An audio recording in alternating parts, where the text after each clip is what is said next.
All right, this brief video from chapter 4 starts on page 92, and we're focusing on the definition of what learning really is. When you think of learning, you kind of think of basically studying, right? Going to school and basically accomplishing a task or a goal in a school setting. But it's more than that. We constantly are learning. As the book basically states, the definition we want to go with is that any process through which experience causes a permanent change in your knowledge, your behavior, or your potential for behavior, that's considered learning. And what it has to be is it must be brought on by experience. What it's not is that it's not changed by maturation, illness, drugs, hunger, or anything along those lines, other parameters such as that. So that's pretty much what learning is.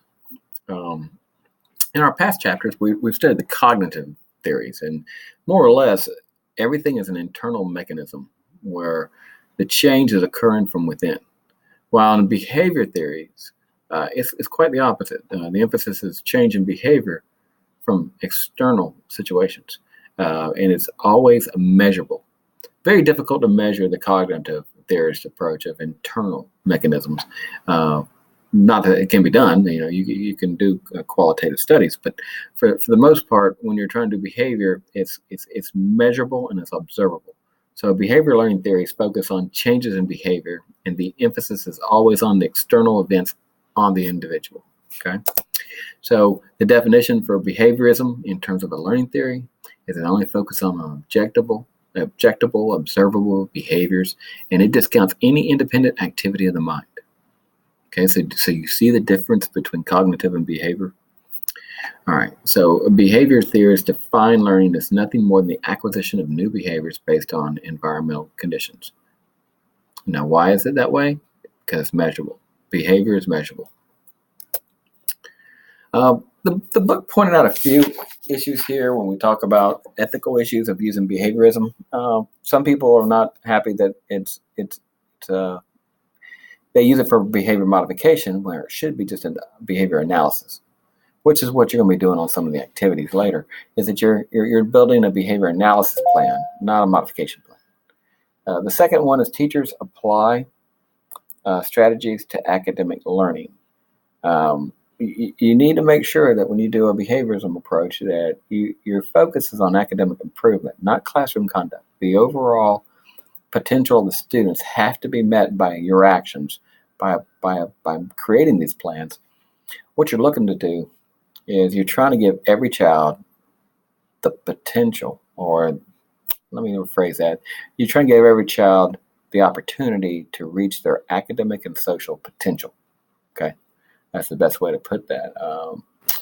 But some other concerns about the behavior strategies is that the side effects of punishment, because behaviorism does have the punishment component in there, and it affects individual students differently.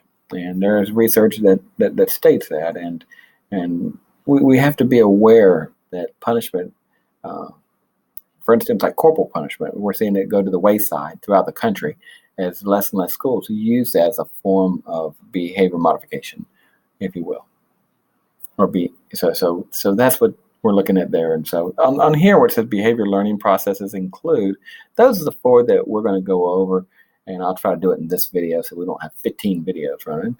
But contiguity, the classical conditioning, operant, and observational learning. So we're going to look at those briefly and see how learning is impacted by this approach. So Aristotle was one of the earliest to explain what learning was. So in his aspect of learning, he says that things we remember that are similar or contrasting, right? That's the things we get, all right? Contiguity, right, associates two events because of repeated pairings. We form associations. Later down the road, we'll look at one called constructivism, and I think it kind of has a little elements of that where we relate it to what we do know, and then we're able to build upon it a lot better.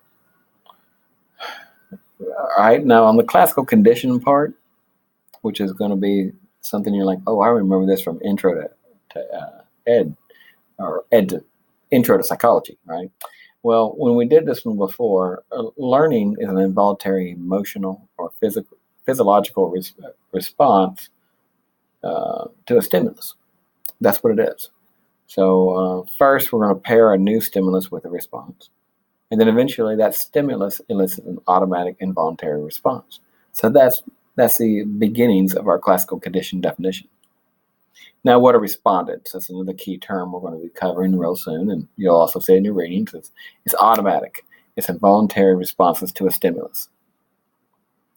So that's some of the key terms, and I think I don't want to do too much right here. And when you get to this slide here, the classical conditioning component, I'd like for you to watch the YouTube video, and it kind of covers the Pavlovian dog component again, so that I like how they explain it. It's very straightforward, and it goes over those key terms. I changed it up a little bit, but I'd like for you to go over that video as well. And so that will give you what you need to know on classical conditioning, so you don't listen to me the whole time. And it covers, I think, the Pavlov's dog example, and he's going to go over these key terms with you. And then these terms will be as well. So I think you're going to get that from that video, because that's what I added.